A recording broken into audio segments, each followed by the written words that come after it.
when a young woman with a promising future was brutally murdered in a gated, high-security apartment.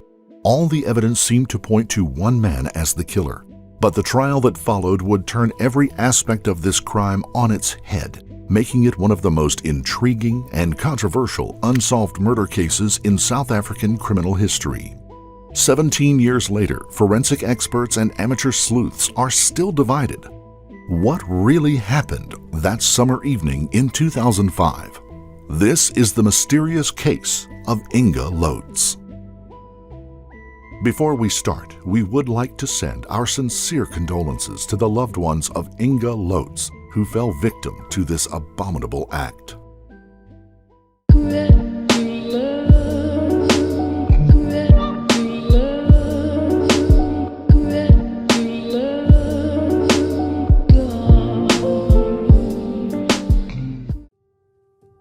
Stellenbosch, South Africa is a scenic town surrounded by mountains and vineyards, located a 40-minute drive from Cape Town.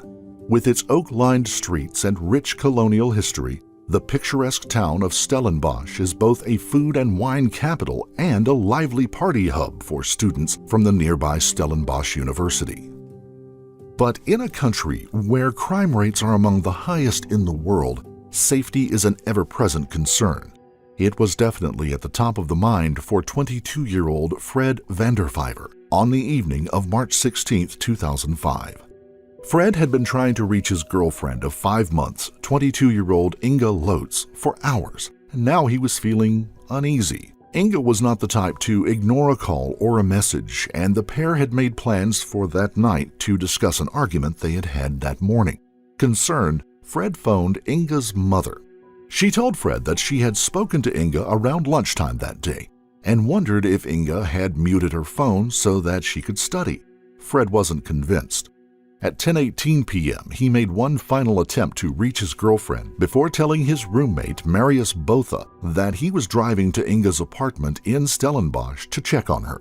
It was a 40-minute drive to the apartment from Cape Town, and Marius suggested they ask a mutual friend named Christo Pretorius, who lived in Inge's neighborhood, to swing by instead.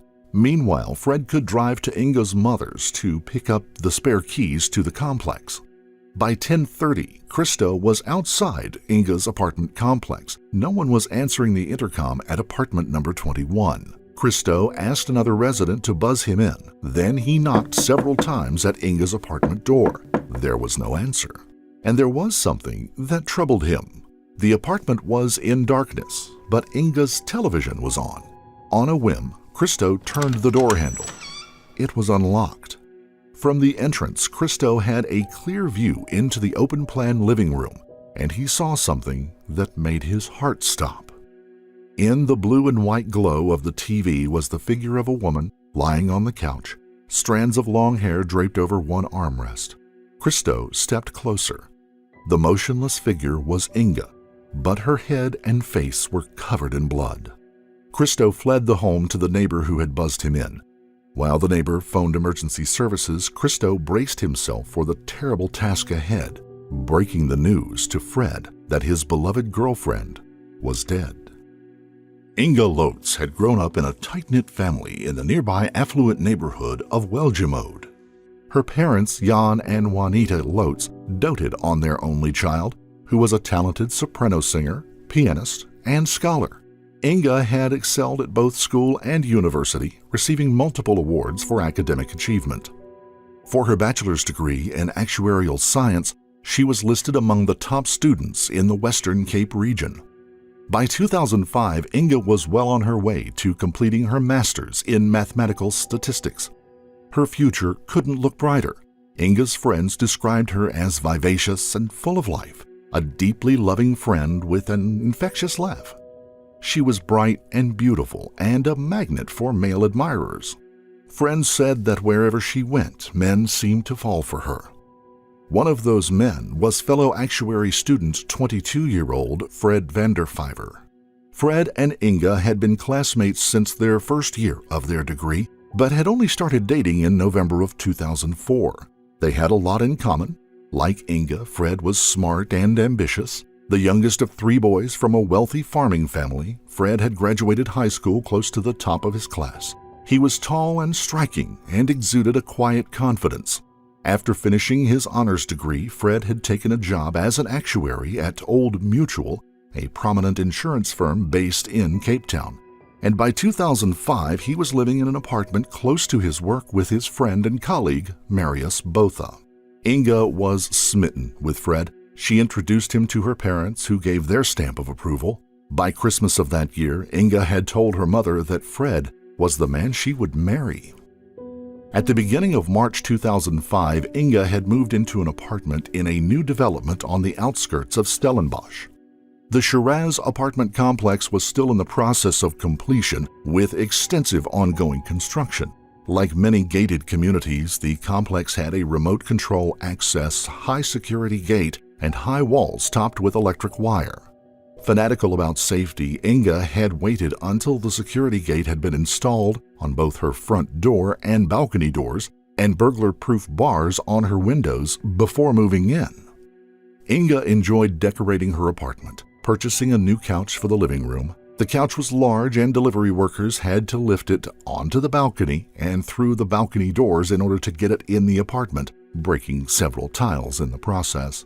Inge made arrangements with a tiling contractor to repair them. The contractor arrived on the morning of Wednesday, March 16, 2005. Fred had left Inge's apartment earlier that morning for a course. When the contractor arrived, Inge was already on her way out the door and asked if he could return later that day.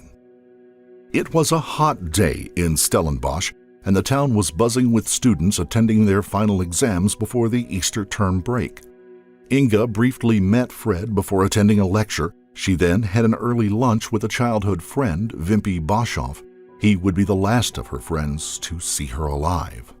When Inge returned to her flat at 1:15 p.m., she found several contractors preparing to access her balcony via a ladder.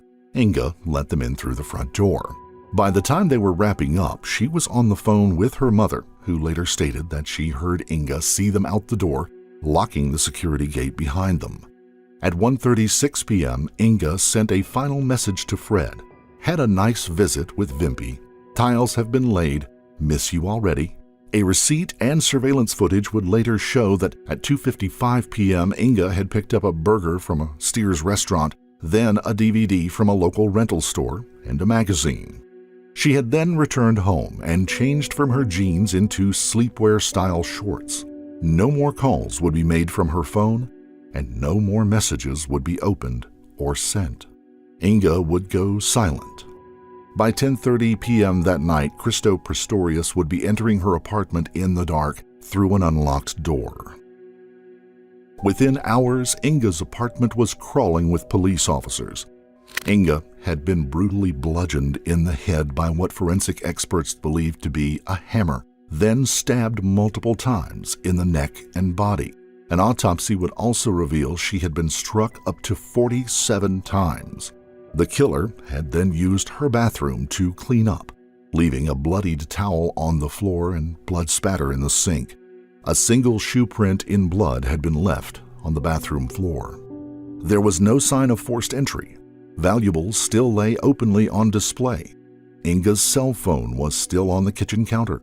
Only a knife and the remote control for the complex had been taken. On the coffee table lay an open DVD cover, the DVD still playing on the TV long past the movie's end. Forensic experts lifted a fingerprint from that cover. That fingerprint would become the most contested piece of evidence in the controversial trial that was to follow.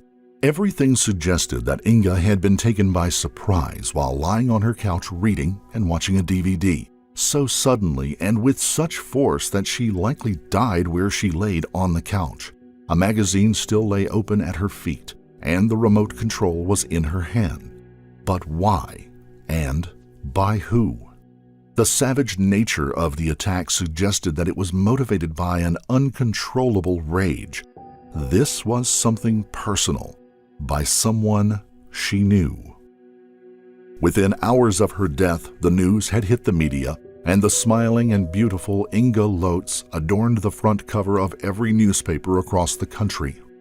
Inge's distraught boyfriend, Fred, moved into the home of her devastated parents, sleeping on a mattress on the floor of their living room, which he had converted into a shrine filled with candles. On the evening before Inge's funeral, Inge's mother, Juanita, wrote a message to Fred. "Thank you for all of your love, Fred. Our hearts have been broken by our angel child. Love you. Sleep well."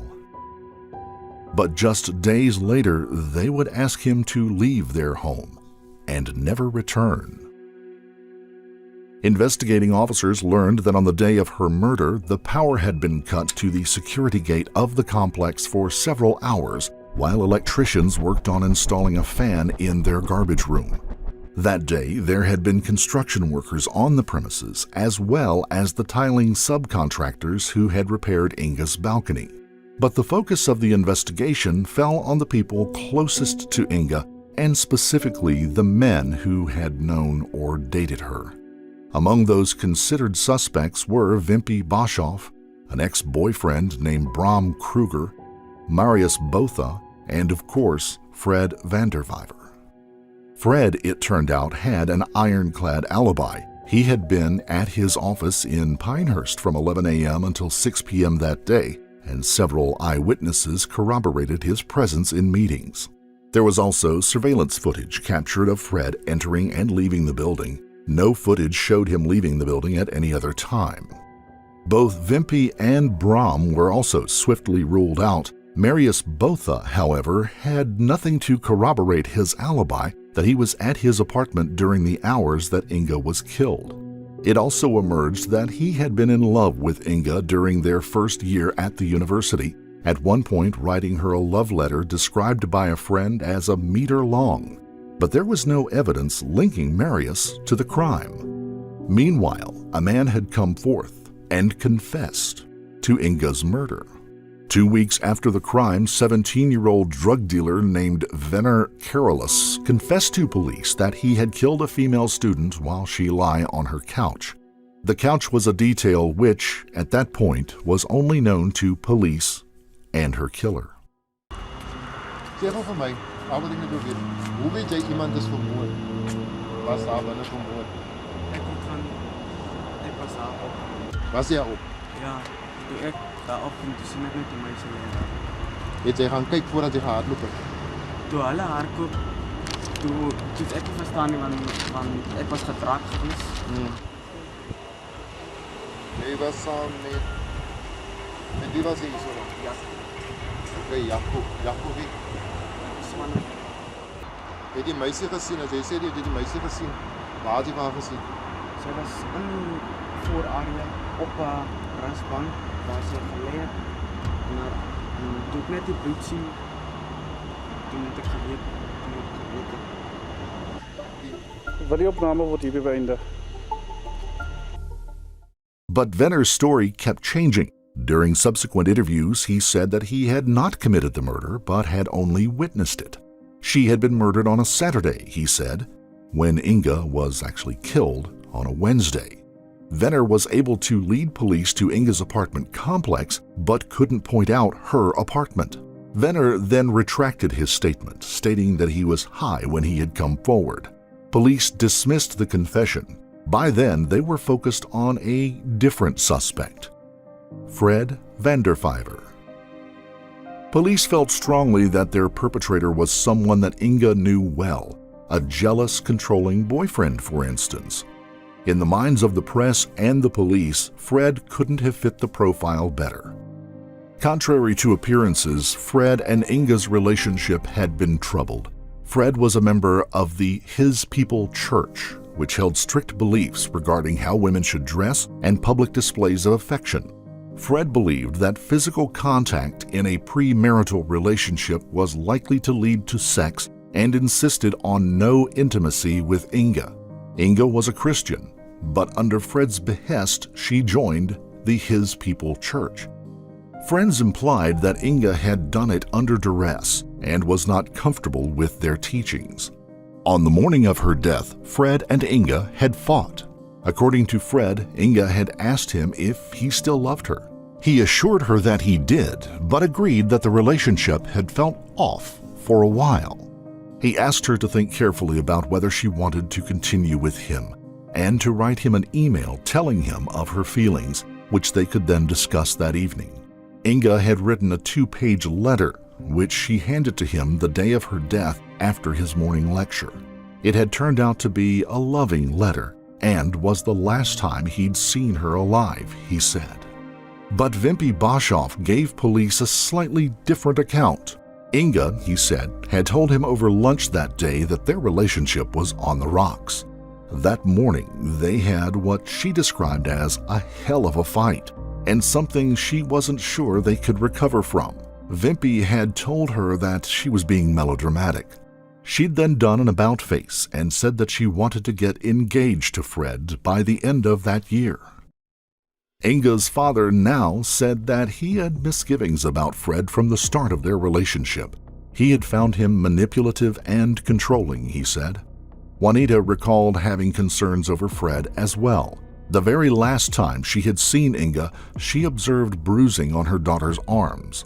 Inge claimed that she had injured herself at the gym, but changed into a longer sleeve top to conceal the bruises. She'd also heard Inge arguing with Fred on the phone and asking him not to come over that weekend. Against Inge's wishes, Fred had turned up anyway. Later, when Inge had picked out a short summer dress for an upcoming event, Fred had remarked that it was something she was only to wear around him. And then there was Fred's odd behavior during the days after Inge's murder. On the night they learned of Inge's murder, Fred told police that he had been inside the Lotz family home. Juanita told police that she had found him waiting in his car outside on the street with his eyes closed. Had he not wanted to face her? That night he told Juanita of the letter Inge had written him, describing it as a love letter. Juanita asked to see it, hoping to see the last thing her daughter had written. Fred had refused, saying it was too personal. He later handed her a short note on a small piece of paper and claimed it was the letter. It was the kind of note she had seen Inge leave for Fred before. It read, "I just wanted to say I appreciate how special you are. Thank you for your love, support, and kind heart, and that you are always prepared to listen to my little problems. I love you very, very, very much. Good luck with your day and your week, and know that Jesus is always with you." Juanita felt that Fred was lying. This did not sound like the letter Fred had described. There had also been trouble at the undertaker's. Jan and Juanita wanted Juanita's brother to identify Inge's body. But when he arrived at the morgue, Fred had already had 2 pastors from his church take care of it. Jan and Juanita were outraged. When Jan saw Fred moving clothes into Inge's wardrobe several days after the funeral, he asked Fred to leave. Lab analysis results for the fingerprint from the DVD were now confirmed to match Fred's. The print placed Fred at Inge's apartment after 3 p.m., roughly at the time of her murder. Police obtained a warrant to search Fred's home. There, they found a recently washed sports shoe, which, according to the forensics team, matched the single bloody footprint found in Inge's bathroom. Police now focused on the weapon. They asked Fred if he owned a hammer.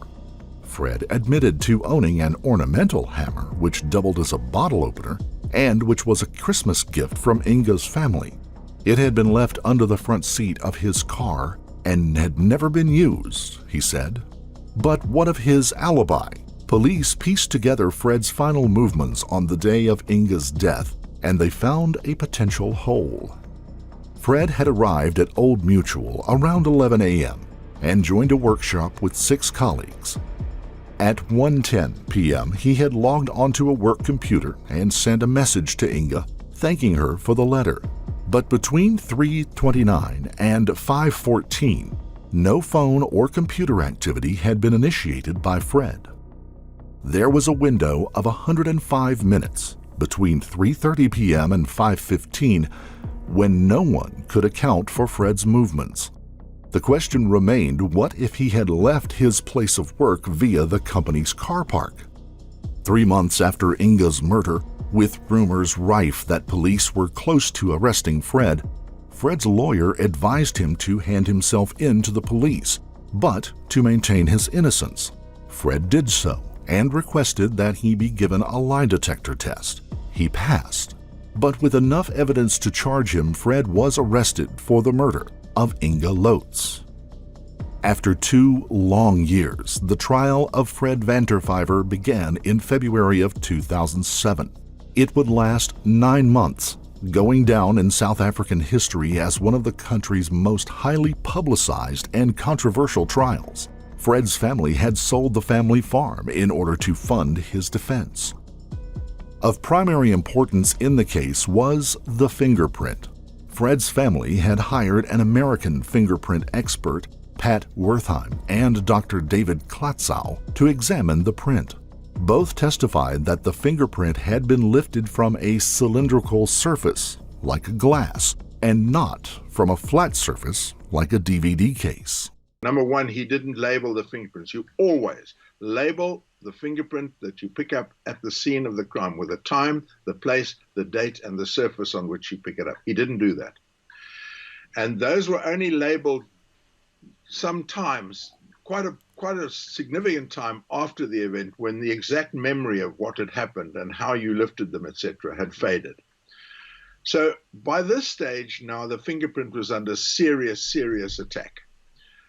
The net result of that was that the police then took it back for a second look to some of their fingerprint experts in Pretoria, who agreed with the defense, saying that the fingerprint was in fact not lifted from the DVD, but lifted from a glass. Now, of course, there are many glasses, and there's no problem about Fred being in the flat and leaving his fingerprint on the glass. The DVD was the absolute killer had he left his fingerprint on the DVD. And at the opening of the trial, the prosecutor, Christenus van der Vyver, strangely named van der Vyver, but spelled differently, but he told the judge that they were not relying on the fingerprint for a conviction. No expert would be able to re-examine the original fingerprint. In a mind-boggling show of incompetence or convenience, the police had returned the DVD to the rental store. It was just one of a litany of bizarre mistakes that would be revealed, starting the moment officers were called to the scene, when at least 7 police officers were seen walking around the apartment, compromising the entire crime scene. Still, the prosecution pushed its case. They argued that Fred's movements could not be corroborated for the 105 minutes that afternoon, during which time he could have gotten into his car, which was parked in the basement, evaded CCTV cameras, driven the 29 miles to Inge's apartment, attacked her, and left within 15 minutes, before making the 40-minute journey back. The defense argued that Fred could not possibly have committed the crime and cleaned himself up in such a narrow time frame. Colleagues who had seen him that afternoon had described him as calm and relaxed. The 2-page letter Inge had written Fred was submitted as evidence of Fred having lied to Inge's parents and of a motive of jealousy. In the letter, Inge apologized for the fight they had had. She asked him how to be his perfect girlfriend and wrote that she would never cheat on him, then crossed out that sentence and wrote that she would never do anything behind his back. The defense argued that Fred's sensitivity towards Inge's parents' pain was now being used against him. Inge had referenced her father's drinking in the letter. Then there was the shoe print evidence. Superintendent Bruce Bartholomew stated to the court that Bill Bodziak, known for writing the textbook on blood evidence and shoe prints, had confirmed that the blood mark in the bathroom was made by Fred's shoe. No such claim had ever been made. Bodziak was then called as an expert witness by Fred's defense team, stating to the court that the blood mark was not a match for Fred's, and possibly not even a shoe print. As for the weapon, it contained no traces of blood or DNA, and experts testified that it did not match the size of Inge's wounds. And what of the construction workers and the tilers, the last people to see Inge alive? Police had failed to take statements from them. Soon afterwards, the construction company had been liquidated, and the illegal employees who had worked at the complex were untraceable. Police had also never shared with the defense the confession that came from Venner Carolus, who had retracted his statement after police had offered to drop charges against him for car theft if he retracted his statement. In November of 2007, Fred van der Vyver was acquitted of the murder of Inge Lotz. In his closing comments, Judge Dion van Zyl said that he had never experienced such a lack of discipline by the police at a crime scene, and sympathized with Inge's loved ones for the state failing to find someone to be held accountable. The Lotz family went on to file a civil lawsuit against Fred for emotional damage. They dropped the suit in May of 2009 and later offered a $1 million reward for anyone with information on Inge's death. In 2010, Fred won a malicious prosecution suit against the South African Police Services for over $2 million. However, just 3 years later, the Supreme Court overturned the ruling. Several books have been written in the years since the trial. In the controversial book Bloody Lies, brothers Thomas and Calvin Mollett, two amateur sleuths, challenged the justice of Fred van der Vyver's acquittal.